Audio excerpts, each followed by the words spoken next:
সবাইকে দেখে আপনার ভেতরে ওই সমুদ্র সমান উথাল পাথাল বুক জুড়ে ঝড়ের দাপট জন্মাবে না।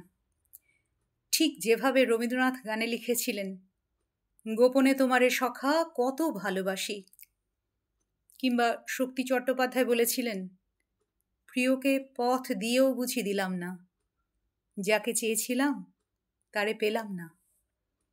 আচ্ছা, এসব গোপন অনুভূতি কি সবার জন্য তুলে ধরা যায়?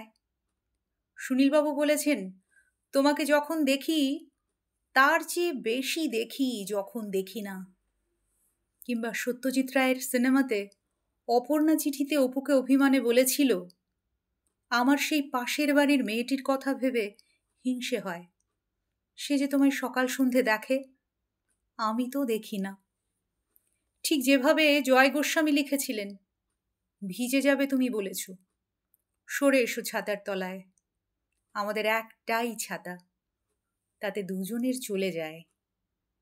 আমাদের জীবনে প্রেম হবে বহুবার, তবু প্রতিবার আমরা ভালোবাসব না, চিৎকার করে কাঁদব না, কারো অপেক্ষায় শুকনো ফুল জমাবো না, ক্যালেন্ডারে দাগ দিয়ে দিন গুনব না তার ফিরে আসার।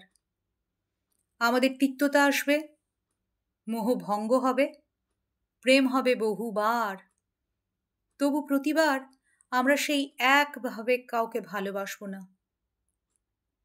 নয়তো রূপম ইসলাম লিখতেন না, সেই যে নীলের নেশা লাগিয়ে দিয়েছ মনে, আমার জীবনে আর সে নীলকে ভুলবার নয়। চন্দ্রবিন্দু গাইতো না, আমার রাত জাগা তারা তোমার আকাশ ছোঁয়া বাড়ি, আমি পাই না ছুতে তোমায় আমার একলা লাগে ভারী।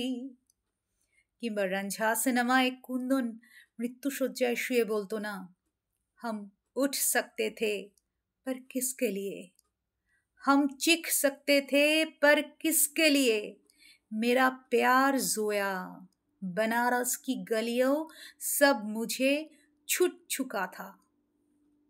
ঠিক যেমনটা ইরফান খান বলেছিলেন, मोहब्बत है इसीलिए जाने दिया, जिद होती तो बाहों में होती।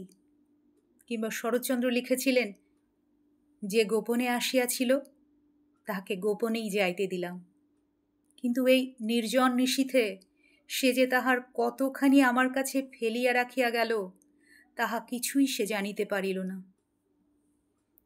একটা গোটা প্রজন্ম শুধু পেতে শিখল, জোর করল, কারো সবটুকু শুষে নিয়ে বেঁচে থাকলো, অথচ যারা বিন্দুমাত্র পেল না, যারা ত্যাগ করল, সমর্পণ শিখল, কারো মুখ মনে পড়লে আড়ালেই চোখ মুছল, তাদের মতো করে বুকে জমিয়ে রাখতে পারল কজন?